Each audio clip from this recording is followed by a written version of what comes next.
certain places to such an extent. One of them where the du'as are accepted is the grave of Sayyid al-Shuhada alayhi salam. For we find in a tradition that Imam al-Hussain alayhi salam, due to his high status, was given 4 things by Allah Azza wa Jal. There are many other derivatives of this tradition and other things that you find.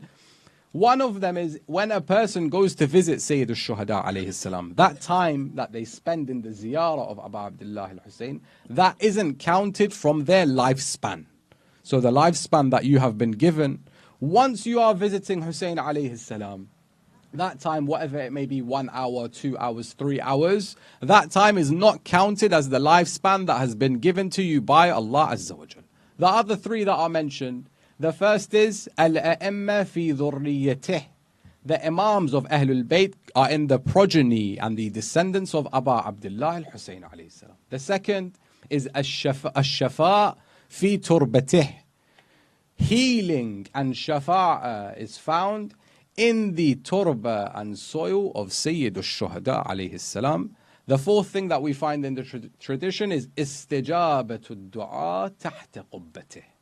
The answering of supplications under the dome of Sayyid al-Shuhada alayhi salam. Now some people may come forward and say, the dome wasn't always there. It was destroyed. The shrine has been changed many times. This is referring to the dome of Nur that stands above the grave of Sayyid al-Shuhada alayhi salam.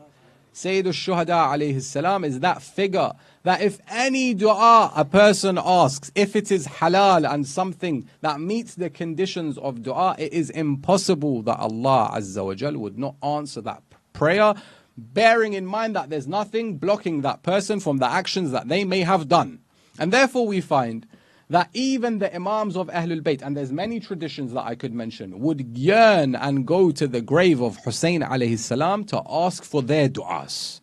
And when people would go for ziyarah, they would ask them to pray for them at the grave of Sayyid al-Shuhada alayhi salam. Such is the status and maqam of Abu Abdullah al-Hussain salamullah alayh.